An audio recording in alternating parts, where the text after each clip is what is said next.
Hello friends, मैं जमस बेटावा स्वागत करता हूं आपका अपना YouTube channel learn with concept पे। आज हम पढ़ने वाले हैं एनसीईआरटी पर आधारित क्लास 10th की मैथ की प्रश्नावली 2.3 के सभी क्वेश्चंस और इससे जुड़ी हुई कॉन्सेप्ट। अब आप कहेंगे कि भैया हम लोग तो प्रश्नावली 2.3 के सभी क्वेश्चंस तो कर लिए हैं, फिर हम इस क्वेश्चंस को क्यों करें। मैंने आपसे शुरू में ही कहा था कि कॉन्सेप्ट के मामले में आपको कहीं भी कोई भी प्रॉब्लम नहीं आनी चाहिए। इस क्वेश्चन को करने की दो विधियां हैं, मैं दोनों विधियों को बताना चाहता हूं। हालांकि आप एग्जाम में या फेयर में आप सिर्फ एक ही विधि का कीजिएगा, लेकिन आपको जानकारी होनी चाहिए इसे करने की जो दूसरी विधि है वो क्या है। और जो दूसरी विधि मैं यहाँ पर बताने वाला हूँ वास्तव में पहली विधि से 100 गुना ही बेटर है, क्योंकि जिसे करने में प्रश्नावली 2.3 के सभी क्वेश्चन करने में आपको 30 मिनट लग जाएंगे भाग विधि द्वारा, लेकिन इस कॉन्सेप्ट में आपको सिर्फ 5 या 6 मिनट उससे ज़्यादा नहीं लगेंगे। तो यकीन मानिए यह कॉन्सेप्ट बहुत ही बेहतर है। एक एग्जाम्पल के द्वारा मैं इन सबको समझाना चाहूँ तो मैं इसे बहुत ही अच्छी वे से समझा सकता हूँ, लेकिन उससे पहले आप यहाँ देखिएगा प्रश्नावली 2.3 के सभी क्वेश्चन को मैंने ऐसे लिख दिया है। पहला क्वेश्चन में एक आपका बहुपद दिया गया है और उसमें आपसे ये कहा गया है कि x+1 में इससे भाग देने पर शेषफल कितना आएगा। इससे भाग देने पर शेषफल कितना आएगा, x से भाग देने पर शेषफल कितना आएगा, हमें इतना ज्ञात करना है। तो एक तो है भाग विधि से हम भाग देकर देख लें कि शेषफल कितना आ रहा है। दूसरी विधि से जो हम अब बताने वाला है काफ़ी बेहतर है, बहुत ही अच्छा लगेगा आपको। एक अगर एग्जाम्पल के द्वारा मैं इसे समझना चाहूँ तो मैं इसे बहुत अच्छे से समझा सकता हूँ, जैसा कि मैंने आपके कहा है। तो चलिए हम एक एग्जाम्पल के द्वारा इसको समझते हैं और उसके बाद से हम इस क्वेश्चंस को बहुत ही ईजी वे से कर लेंगे। वही एग्जाम्पल मैं ले रहा हूँ बहुपद का। अगर आपके पास कोई बहुपद p(x) है और वो कुछ इस प्रकार है कि x² + 5x + 6, ये आपका एक बहुपद है। इस बहुपद के कितने शून्यक होंगे मैं आपसे पूछूं तो आप कहेंगे कि बहुपद द्विघाती है, इसलिए इसके 2 शून्यक मिलेंगे या 2 मूल मिलेंगे। मैं शून्यक कहूँ या मूल कहूँ, दोनों का मान एक ही है कि दिए गए शून्यक या मूल्य को दिए गए बहुपद में रखने पर यह बहुपद का मान शून्य हो जाएगा। ओके, तो इसके कितने शून्यक निकलेंगे? 2, क्योंकि 2 घाती शून्यक है। और इसके शून्यक निकलते क्या है, मैं इसको पूरा नहीं कर रहा हूँ, मैं डायरेक्ट लिख दे रहा हूँ। इसका शून्यक आते हैं x+2 और x+3, इसके 2 शून्यक निकलते हैं। ओके, और यहाँ से अगर हम शून्यकों को अगर हम अंक में लिखना चाहें तो हम क्या करते हैं, एक इसमें बहुपद को एक पद को शून्य के बराबर करते हैं, तो यहाँ से x का मान आता है -2। अगर चर के फार्म में लिखना चाहे तो हम ऐसे लिख सकते हैं, अंक के फार्म में सिर्फ -2 लिखते हैं। फिर दूसरे बहुपद को यह अगर हम शून्य के बराबर करते हैं तो यहाँ से x बराबर आता है -3, यानी कि -2 और -3 दिए गए बहुपद के शून्यक हैं। ओके, यहाँ से 2 शून्यक जो हमें प्राप्त होते हैं वो कुछ इस प्रकार होते हैं। क्या आपको मालूम है इन दोनों शून्यकों का जो गुणनफल होता है वह भी दिए गए बहुपद का एक गुणनखंड होता है। इसका पूरा का पूरा कॉन्सेप्ट आगे यूज होने वाला है, इसलिए मैं बता रहा हूँ कैसे। इनके 2 शून्य कौन है, -2 और -3। अगर इसे चर के फॉर्म में लिखा जाए तो वो ये कुछ इस प्रकार लिखेंगे x+2 x+3। x+2 भी दिए गए बहुपद का एक गुणनखंड होगा, क्योंकि यह इसका शून्यक है तो उसका एक गुणनखंड होगा। ओके, x+3 भी दिए गए बहुपद का शून्यक है, अतः x+3 भी दिए गए बहुपद का एक गुणनखंड होगा। गुणनखंड होने का मतलब x+3 से अगर हम इसमें भाग दें तो शेषफल 0 आएगा, x+2 से अगर हम इस बहुपद में भाग दें तो भी शेषफल 0 आने वाला है। दोनों शून्यकों का गुणनफल यानी कि x+2 को x+3 से गुणा कर दी और उसके बाद जो मान आएगा वो उसको भी हम x² + 5x + 6 में भाग दें तो भी इसका शेषफल 0 आएगा। ओके, अब आप कहेंगे x+2 और x+3 वास्तव में यह है तो x² + 5x + 6। इस प्रकार हम कह सकते हैं दो शून्यकों का जो गुणनफल होता है दिए गए बहुपद का भी एक गुणनखंड होता है। ओके, आगे कंसेप्ट में आपका आएगा, इसलिए मैं इसे अभी बता देता हूँ, क्योंकि अभी हम ऐच्छिक प्रश्नावली भी जब हम करेंगे तो इसका पूरा कंसेप्ट होने वाला है। आपके पास द्विघाती बहुपद है तो 2 शून्यक आएंगे।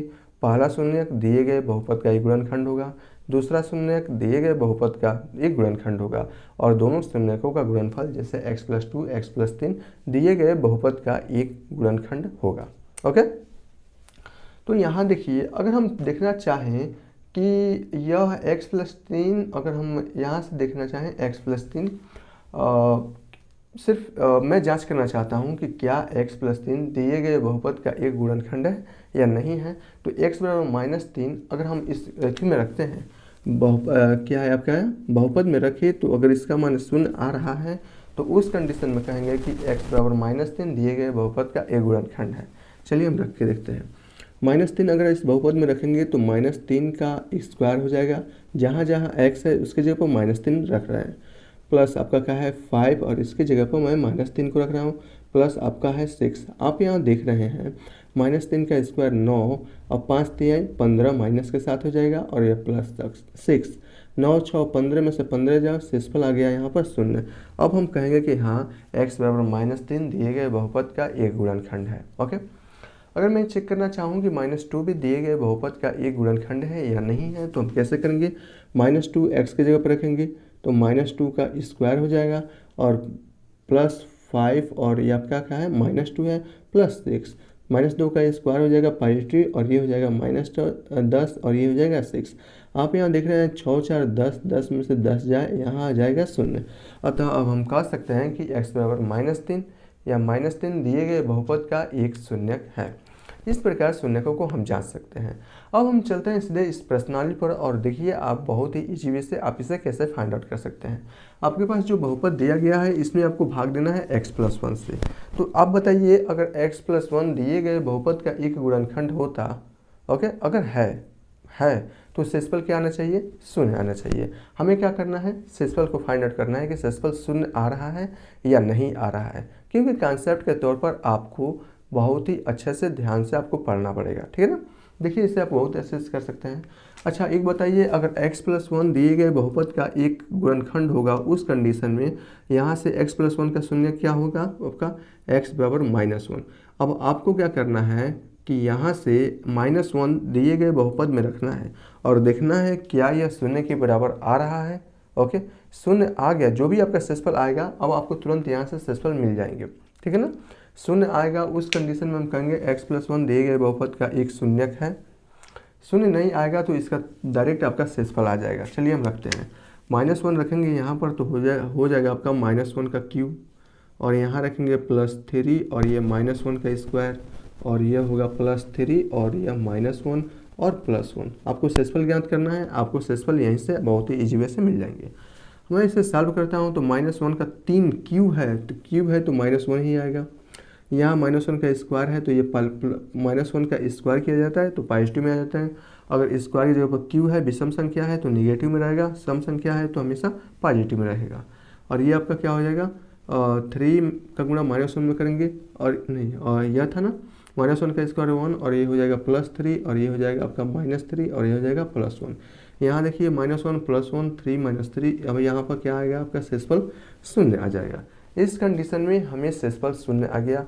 इसका मतलब है क्या भैया, इसका मतलब यही है कि x+1 दिए गए बहुपद का एक गुणनखंड है, और हमें शेषफल फाइंड आउट करना है। शेषफल आप यहाँ से फाइंड आउट कर सकते हैं कि शेषफल आपका आएगा 0। अच्छा शेषफल ही ज्ञात करना है ना, हाँ शेषफल ही ज्ञात करना है भाग देने पर।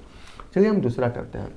हम ये मान लेते हैं कि अगर x-1/2 दिए गए बहुपद का एक गुणनखंड है, तो इस कंडीशन में x-1/2 का शून्य क्या हो जाएगा भैया, x बराबर हो जाएगा प्लस में 1/2। अब यहाँ से देखिए x बराबर 1/2 दिए गए बहुपद में रखिए, और देखिए शेषफल 0 हो रहा है कि नहीं हो रहा है, 0 हो जाएगा। तो इस कंडीशन में x-1/2 दिए गए बहुपद का एक गुणनखंड है। अगर नहीं होगा तो शेषफल हमें तुरंत प्राप्त हो जाएगा, ठीक है। 1/2 मैं यहाँ पर रख रहा हूँ, तो 1/2 का क्या है आपका क्यूब है, और क्या है यहाँ +3 और 1/2 का स्क्वायर +3, और यहाँ क्या है 1/2 और +1। इस कंडीशन में अब देखिए 1/2 का क्यूब होता है 1/8, और 1/2 का स्क्वायर होता है 1/4, और ये हो जाएगा ऊपर 3 है तो +3/4, ठीक है। और ये हो जाएगा आपका +3/2, और ये हो जाएगा +1, ठीक है ना। मैं क्या कर रहा हूँ कि सबके घात को समान बना दे रहा हूँ, तो ऊपर नीचे मैं इसमें 8 से गुणा कर दे रहा हूँ, और इसमें भी 8 से गुणा कर दे रहा हूँ। यहाँ मैं 4 से गुणा कर दे रहा हूँ, और सॉरी मैं यहाँ पर डायरेक्ट कर रहा हूँ, ठीक है ना। ये आपका क्या था, आपका 1/2 का स्क्वायर होता है 1/4 और ऊपर गुणा हुआ 3 से तो 3/4।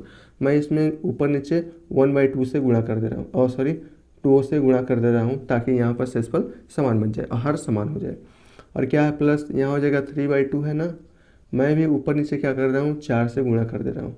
अब ये इसका भी शेषफल कितना हर कितना हो जाएगा 8 और सबका एलसीएम 8 होने पर हम लोग अंश को जोड़ सकते हैं। अब ये कितना होगा +1, इसमें भी हम क्या कर रहा हूँ 8 से ऊपर नीचे गुणा कर दे रहा हूँ, ठीक है ना। अब यहाँ देखिए ये हो जाएगा 1/8 और ये हो जाएगा आपका 6/8 और ये हो जाएगा आपका 12/8 और यहाँ हो जाएगा आपका 8/8। सबका हर क्या है समान है, अंश को जोड़ सकते हैं 12 8 20 26 27/8 और यही आपका क्या हो जाएगा शेषफल हो जाएगा। बहुत ही इजी वे से शेषफल प्रमेय की सहायता से हम लोग इसको फाइंड आउट कर सकते हैं। इसी प्रकार यहाँ देखिए अगर इसका हम पूछे इसका शून्य क्या है x का, तो x का देखिए यहाँ पर इसके साथ ना कोई अचर है और कोई भी अचर पद नहीं है, ओके कांस्टेंट है ना। इसका मतलब यहाँ पर x का शून्य क्या होगा आपका शून्य ही होगा, यानी कि x की जगह पर शून्य रखने पर ही इसका मान शून्य होगा और किसी भी कारण नहीं होगा। तो हम यहाँ पर जहाँ जहाँ बहुपद है उसमें हम x की जगह पर 0 रख देंगे तो ये आपका 0 हो जाएगा और प्लस 0 का स्क्वायर 0, 3 से गुणा करेंगे वो भी आपका 0, 3 का 0 से गुणा करेंगे ये भी आप 0 और यहाँ हो जाएगा शेषफल 1। आप इस प्रकार शेषफल इसका कितना आया 1, यानी कि x जो है दिए गए बहुपद का शून्य नहीं है। बहुत ही ईजी वैसे आप 1 फाइंड आउट कर लिए। और हमने पिछली वीडियो में कैसे किया था, भाग देकर किया था, कितना लंबा भाग गया था। तो आप ऐसे भी कर सकते हैं और वैसे भी कर सकते हैं। तो मैं प्रीफर करूँगा कि आपको जो अच्छा लगे वैसे करेंगे तो आपका और भी बेस्ट क्लियर होगा, क्योंकि जब आप प्रैक्टिस करेंगे तो वो आपके भी सबकॉन्शियस माइंड में आ जाएगा और बहुत ही ईजी वे से आप उससे भी कर पाएंगे। और ऐसे तो आप समझ ही रहे हैं। यहाँ देखिए ना इसका शून्य क्या होगा, तो x बराबर -पाई इसका एक शून्य होगा। अब x बराबर -पाई दिए गए बहुपद में रखकर देख लीजिए इसका शेषफल क्या आ रहा है।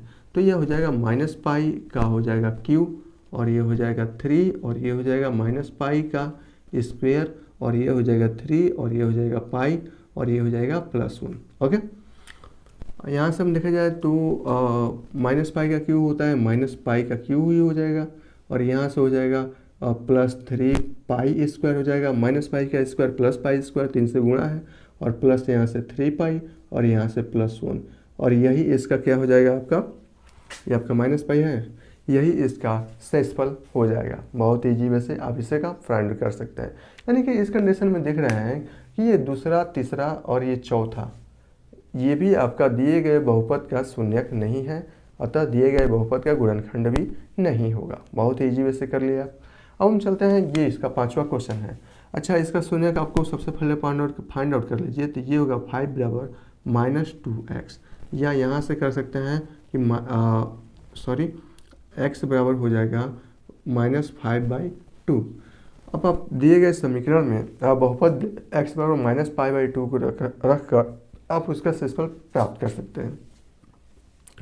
यहाँ मैं रख रहा हूँ तो -5/2 का आपका q है ना, q +3 और ये हो जाएगा -5/2 का स्क्वायर और ये हो जाएगा +3 और ये आपका -5/2 और यहाँ से +1।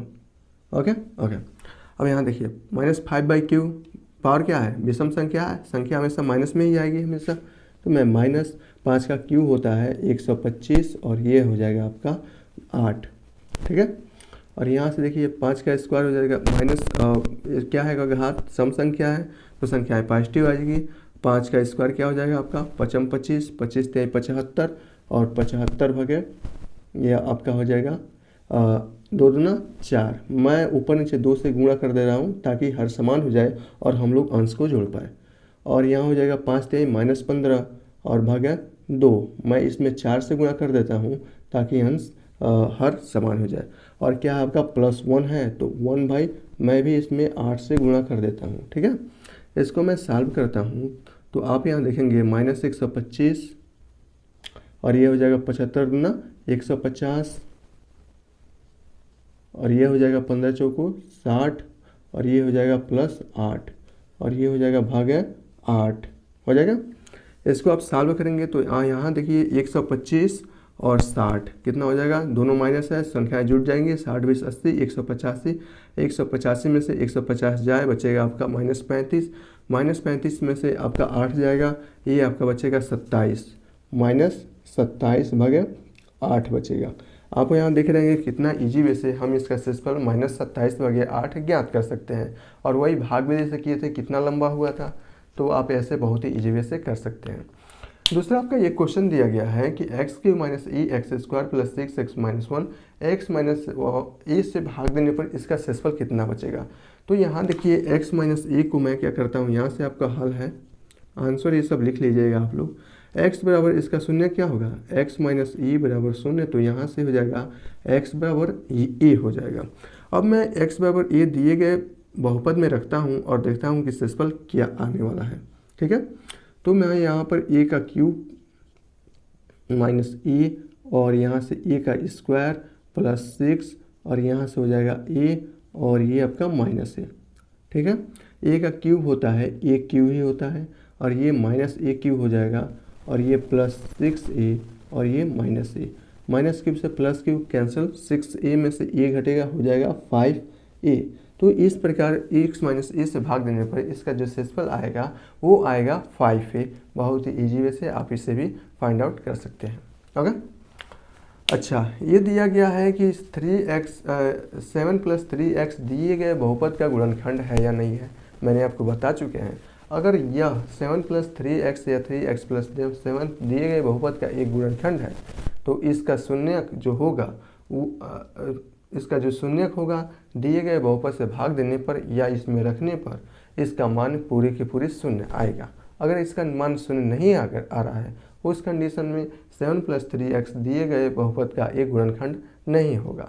तो सबसे पहले हमें जांच क्या करना है, इसका शून्यक निकालना है, फिर इसमें का मान x के टर्म में निकालना है, और फिर x का जो भी मान आएगा वो इसमें पुट करना है। पुट करने के बाद देखना है इसका मान शून्य आ रहा है या नहीं आ रहा है। आ रहा है तो उस कंडीशन में हम कहेंगे 7 + 3x दिए गए बहुपद का एक गुणनखंड है। नहीं आ रहा है तो भाई नहीं होगा। चलिए हम इसको करते हैं। तो इस कंडीशन में 7 + 3x को आप शून्य के बराबर करेंगे, और यहाँ से आप देखेंगे कि 7 = -3x हो जाएगा, और यहाँ से x = कितना आएगा, -7/3। अब आपको क्या करना है कि x -7/3 दिए गए बहुपद में रखने पर, यहाँ आपको लिखना है कि x बराबर -7/3 दिए गए बहुपद में रखने पर, मैं यहाँ पर डायरेक्ट कर रहा हूँ -7/3, और इसका क्या है, क्यूब है, और +7 और ये -7/3। यहाँ से देखिए 7 का क्यूब कितना होता है, चूँकि यहाँ घात क्या है, विषम संख्या है, तो संख्या क्या, और यहाँ निगेटिव है तो संख्या निगेटिव ही आनी है। दूसरी बात 7 का क्यूब 7 × 7 = 49, 49 × 7 = 343, और भागे यहाँ आएगा 3 × 3 = 9, 3 × 27, लेकिन 3 से भाग है तो ये हो जाएगा आपका सिर्फ 9। और यहाँ देखिए बचेगा आपका -7 × 7 = 49, और यहाँ से भागे, और ये क्या है आपका 3। मैं ऊपर नीचे 3 से गुणा कर देता हूँ ताकि हर को समान बना दिया जा सके, और फिर समान हर होने पर हम लोग अंश को जोड़ सकते हैं। ठीक है, मैं यहाँ से लिखता हूँ, तो ये हो जाएगा -343 और भागे 9, और यहाँ हो जाएगा 49 3, 50 3 करेंगे तो 150 होगा, लेकिन उसमें 3 कम जब करेंगे तो 147, और भागे हो जाएगा आपका 9। हर यहाँ पर क्या है, समान है ना, तो इस प्रकार हर को हम लोग कांस्टेंट समान को एक बार लिख सकते हैं, और ऊपर वालों को दोनों माइनस में है तो जुड़ जाएगा 343 और 147। यहाँ देखिए 300, 1 400, और 3 और 4 7, और 4 4 8 1 9, यानी कि 490 हो जाएगा। 7 3 10 के 0 हासिल 1, 4 और 4 8, और 1 9, और 3 1 4, 490/9 इसका शेषफल आएगा। यानी कि जब इसका शेषफल जब शून्य के बराबर नहीं आ रहा है, उस कंडीशन में हम कह देंगे कि 7 + 3x दिए गए बहुपद 3x³ + 7x का एक गुणनखंड नहीं है। इस प्रकार आपकी जो प्रश्नावली 2.3 है, इस पर आप बहुत ही इजी वे से शेषफल प्रमेय की सहायता से कर सकते हैं। इसमें कोई भी झिझक वाली बात नहीं है। ओके, अब हम चलते हैं इसके जो ऐच्छिक प्रश्न है। ऐच्छिक प्रश्न को करने का मतलब ये है कि आपने जितना भी पढ़ा है क्या वो सही से पढ़ा है या नहीं पढ़ा है। अगर पढ़ा है तो ऐच्छिक प्रश्नावली करने में आपको कोई भी प्रॉब्लम नहीं होने वाली है। आप उसे बहुत ही ईजी वे से कर पाएंगे। अगर नहीं कर पा रहे हैं, पहले आपको तो करना है, मैं तो उसे कराऊंगा बहुत ही ईजी वे से, मैं उसको भी कराऊंगा कि जो भी आपकी है कॉन्सेप्ट के तौर पर आपको कोई भी कमी नहीं होगी। या आपको क्वालिटी थोड़ी सी ज़्यादा है, मोबाइल से वीडियो रिकॉर्डिंग हो रही है तो क्वालिटी ज़्यादा होगा, लेकिन कॉन्सेप्ट में कहीं कमी नहीं होगी। इस प्रकार मैं इसको यहीं पर ख़त्म करता हूँ और हम मिलते हैं पर्सनालिटी 2.4 जो कि आपकी ऐच्छिक प्रश्नावली है। उसमें से आपका क्वेश्चन नहीं पूछा जाता है, लेकिन मैं उसको फिर भी बताऊँगा, पूरे कॉन्सेप्ट को मैं क्लियर करूँगा। ओके, तब तक के लिए थैंक यू।